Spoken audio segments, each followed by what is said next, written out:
Feevers. You have now reached the main part of the video. I'm going to show you all the books I'd recommend if you were in a reading slump, but I've kind of picked something from each genre, as well as obviously just my favourites, and I feel like I've kind of worked out the nick for getting out of one. Here is my stunning pile. She is looking warm. Damn. We're gonna start with fantasy just because it's my favourite and I feel like people are gonna appreciate a good fantasy. Also because I've only got one. The first thing I want to say is 𝘴𝘰𝘤𝘪𝘢 is my favourite series, and yes, it will get you out of slump, but I equally think the first book might almost put you in one if you don't finish. If you complete the book, you're going to be straight away out of it because the first half of the first book is slow.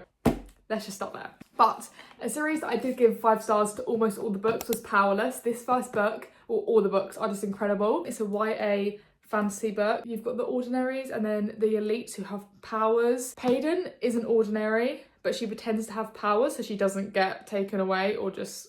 And Kai is the prince of 𝘴𝘰𝘤𝘪𝘢. She ends up basically during a Hunger Games-esque trial because she accidentally bumped into Kai in the streets one time, and now her name is being brought up everywhere. She has stunning silver hair, so everyone knows her as Silver Saviour. And you're basically watching enemies to lovers because they shouldn't be in love, like Romeo and Juliet, hopeless romantic, like forced proximity, but equally just the yearning.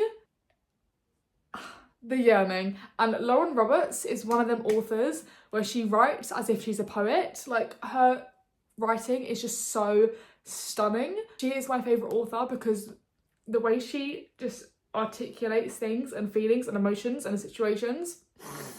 The way Kai thinks is everyone's dream guy. Like, he is a man written by a woman to a T. Kind of staying on the fantasy thing, I've also actually got The Hunger Games. I feel like most people have read The Hunger Games, one of the biggest series obviously in the world, but I just had to put it in case anyone hasn't. I actually didn't like the second book, but I am going to watch them. You're basically following a bunch of trials, people trying to survive. I don't know if this is public knowledge or the way we have interpreted it, but this book is like parallel just to show us how the government, our real government, does control us and has a lot of impact in the way we have to live our lives, and how so many people are one blinded, one silenced. So this book, if you hate the government, read this book. Am I okay? We're now going to do romance/literary fiction. The Hating Game by Sally Rooney.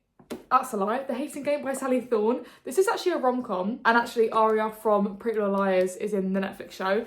I freaking love this book. I actually bought it in a charity shop because I just can't remember why I bought it. I just bought it in a charity shop. It was on my shelf for, I would honestly say, like 8 months, and I was avoiding it because I just thought, why did I get that? Like, I don't think I'm going to enjoy it. And I'm not really a romance reader, so I just didn't pick it up. The second I picked it up, I was like, why the frick did I not start this freaking sooner? This book is the humour, the comedy. So these two people work in the same office. Their computers are opposite each other, so they have to see each other every single day at work. Forced proximity. And then there's kind of the sort of thing where they bully each other, but deep down they both do fancy each other. But you actually don't really see much of that fancy inside in the book until a lot later. Like, it is actually enemies at the beginning. They're both fighting for the same position at their work, so they're kind of competing. I actually can't remember because I read it ages ago, but I do recall she ends up being his fake girlfriend, or like fake dating trope, to some event, and that is kind of the start of it all, of them realising that actually they are just people and they actually get along quite well. It was very fast paced and you just want to see how their relationship develops. I feel like most people have also read this series. This is the Chestnut Spring series. This is Flawless by Elsie Silver. These are standalone books, but they're all interlinked. I've only read the first 2. And I freaking love them. They're so fast, so easy. The relationships that happen in these books are just addictive. You constantly want to see what they're saying to each other. I think that other books will follow the same sort of pattern, but from the first 2 books, it starts as our 2 main characters not liking each other very much and it being like forced proximity or something like that. And then obviously as they get to know each other, they fall in love, yada yada. I also feel like they're very realistic books. They're set on like an American ranch, very cowboy-esque vibes, which is why I love it. Very summer vibes. And I will say, if you like smart, you're in for a treat. And if you don't like smart, I probably wouldn't bother because a lot of these books are heavily... By the last book, there should be a lot of fan family. So if you like fan family, great. There's one thing about me, I really appreciate good humour. These books, great humour. Most of these tabs aren't like sweet sayings or sweet quotes. It's purely just things that made me laugh and I'm thinking... lol. This one I would honestly put on the very, very top of my list of things to read if you're in a slump, because this book, I will never shut the frick up about this frickin' book. Daisy Jones and the Six by Taylor Jenkins Reid. I just want to start by saying I've also read Carrie Soto is Back, and I did not get the same feeling at all. So it might be the book. I can't describe the feeling. First of all, read it in summer because the summer vibes are just elite in this book. But you're basically following Daisy Jones and a band called the Six, and they basically get forced proximity. They have to work together to like make better songs. The main band member of the Six doesn't like change, doesn't like someone else being on par with him, so he's not happy about it. I just love how realistic it is. Like, love is not simple. It's quite rare as someone just falls in love with one person and that is it. You have no eyes for anyone else. That is such a rare form of love. Billy Dunn, who is the main band member of the Six, he's not a good person. He does a ton of shite stuff, but equally, he is a human and he's written like a human and it's not unrealistic. One of my favourite things about this book is it's written, I can't remember what it's called, but it's written in like an interview style. You've literally got each person saying what they think during this interview, and then the book will flip back to the past and show you what actually happened. And that is why the comedy aspect in this book is just top freaking tier. Because it was based in the 70s, it was quite misogynistic. It was a little bit wild. Obviously, people were getting lit every night. It was really interesting seeing that part of the 70s, but equally the humour coming between the women and the men, because obviously the women are happy, more than happy to fight back and fight their corner, was just, as a feminist, I freaking loved it. One of the best parts is when they'll say in an interview, oh, this happened, but and so said this, and then it will flip back to the past and you'll see what actually happened. And most of the time, they're lying just to save their own asses, but you see it anyway, so it's so funny. If you're more of a character development person than a plot person, this next series is for you. You're going to want to start the Magnolia Park series. This one is the 4th book. This is Daisy Hates The Great Undoing, which I'm currently reading. However, the first one, Magnolia Parks, and then it switches, Daisy Hates Magnolia Parks. They are just impeccable. So the first one is Magnolia Parks, obviously, and you're basically following a rich girl, loves her fashion. When I'm saying rich, I mean like lives in Kensington, London, shops in Gucci and Prada every other day. Seeing that side of some people's lives is so intriguing and also kind of inspiring, like motivational. Part of me is like, I want that life just to go to Gucci for a day out. One thing I will pre-warn you about is Magnolia Parks is heavily intricate and complex and complicated. If you don't like complicated characters and you're very like emotionally ground level, you might not like Magnolia Parks. As someone who's very sensitive and has a lot of empathy, I really love it because there's so many freaking layers to these books. For example, we have Magnolia Parks and her boyfriend BJ, and the entire book they are on and off. And the weird thing is, in real life situations, you either like them or you don't. If not, get the cat, do you know what I mean? But in these books, you can't help but be encapsulated by these characters. I do not condone cheating. In fact, I hate a cheating trope. BJ and Magnolia, the only freaking exception. And the one thing about Jessa Hastings, who is the author of these books, she will never ever guarantee you a happy ending.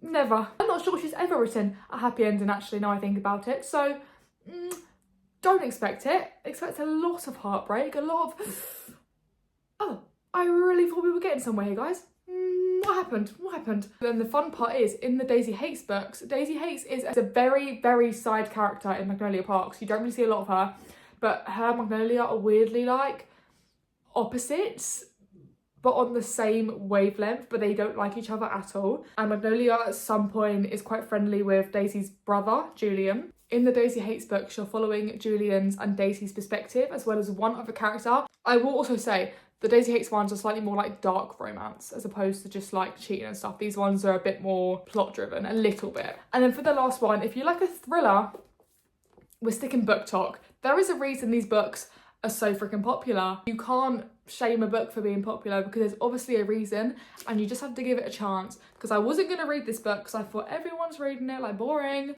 It is one of my favourite thrillers ever. We're following Millie, who has just come out of prison. She's got a criminal record and she's living in her car. She's looking for a job. She goes as a cleaner to clean people's houses, and this lovely couple, rich, nice house, let her stay in their spare room as their cleaner. You soon find out this couple are a little bit strange, and she doesn't feel quite so safe in this house as she thought she was going to, considering they're minted. I don't know what to tell you. The second you think you know what's happening, you don't. Quickly, while I've got you guys, let me just show you something really fast. I went to the charity shop the other day and I walk in and I buy, I can't remember what I bought, a belt or something. And I saw a book, I left it because I was like, I haven't actually read the series out, so I'm not gonna get it. I'm now gonna show you what I bought because I posted it on TikTok that I'd seen it and hadn't got it. And everyone was saying, girl, go back and get that book, obviously. Bearing in mind, I haven't read the series, so I don't know anything about it. But I am gonna read it because I have Swordcatcher by 𝘔𝘰𝘳𝘪𝘢, and then I found this. Are you kidding? A collector's first edition of 𝘔𝘰𝘳𝘪𝘢, Chain of Iron, The Last Hours, Book 2, Shadowhunters. She is stunning, £4.99. She's not signed, I have checked, don't you worry. But that illustration is beautiful. I'm not gonna lie, I'm probably just gonna read the Last Hour series or trilogy and not read the rest, even though there's loads of books before this one, because I don't have it in me to read another big fantasy series, probably ever, after finishing Throne Glass, quite frankly. But we'll see. I've also picked up The Flat Share by Beth O'Leary at some point in my charity shopping journey, because I haven't read any Beth O'Leary books yet, and I want to try some more romance authors, because I've read, what did I read? This is my little pile of books I've read and didn't enjoy and I'm trying to sell. I've also started a pile of PR that I don't think I'm going to use, so I don't know if to do a giveaway. Like, am I big enough to do a giveaway, or even just like pick someone I feel like comments a lot just to thank them? Is that weird? Like, I never know where the line is at these things because I'm quite a small creator, but equally, like, I want someone to be able to enjoy them. I don't know, let me know if you want some free stuff and I might just send it anyway.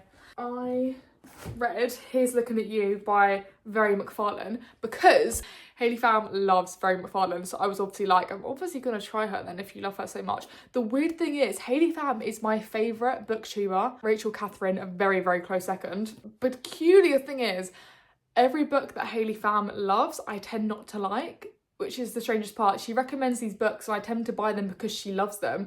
And 9 times out of 10, I don't enjoy them. It's probably because her favourite genre is romance and mine's fantasy, and they're like not total opposites, but they're not close. Do you know what I mean? I keep buying books she recommends because it's Hayley Pham, but she is just like a god, really, isn't she? First 150 pages, loved.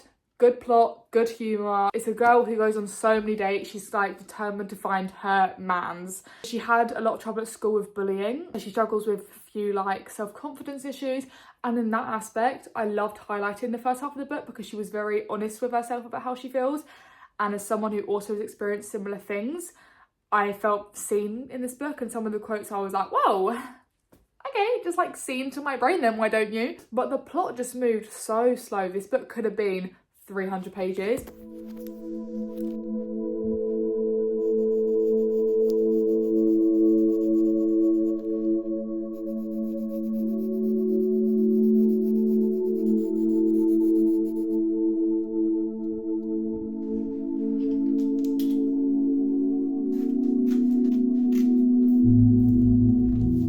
From these lovely artists called, I believe it's 𝘔𝘰𝘤𝘪𝘢𝘭𝘴. They basically do country music, very like Daisy Jones-esque, which is obviously my vibe, and they have some brilliant songs. Please check them out right now. Home Run, Hold Me Like This. And they sent me a postcard with a lovely message on the back, signed, the sweetest people ever, so talented. I'm thinking I might do a double spread and just do like a collection of things that I've secured over however long. And if I just do glue along the top and then I can like lift it up and put stuff under it, right? I've also been so into drawing lately. You know when you kind of unlock a new hobby and you're like, I'm actually not that bad at it either, like, not to flex or anything, guys. Like, I'm not good, let's not make that mistake. But I'm not bad, weirdly enough, so we kind of love that.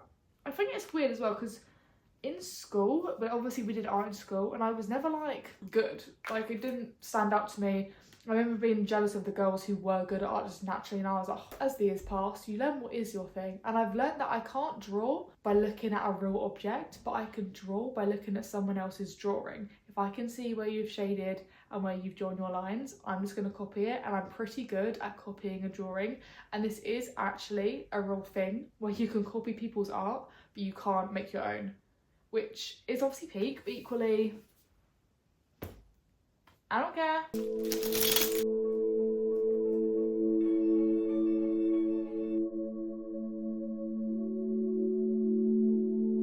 I thought I'd quickly show you what I've done and then we're going to finish off the video because I want it to be short and snappy for you guys. This is my 2025 reading log. My last book was House Across the Lake. You guys know her.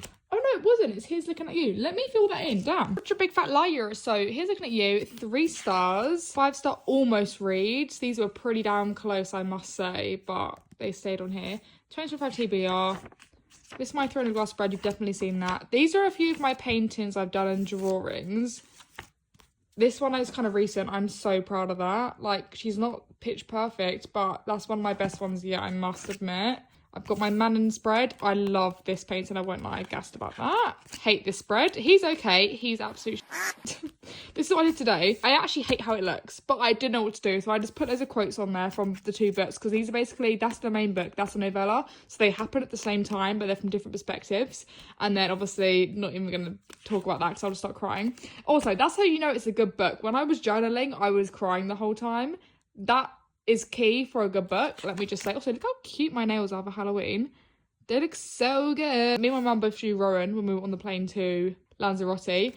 Whereas my wife obviously put Aiden on this side. Autumn TBR. Only read 2. Sick. Crescent City spread. Magnolia Park spread. Oh my god, she's gonna look stunning. Series tracker. Halloween films. If you haven't watched Paranorman, you are missing out. Let me just say. Also, these aren't even like, that's a show. That's a show. That's a show. But who cares? Who cares?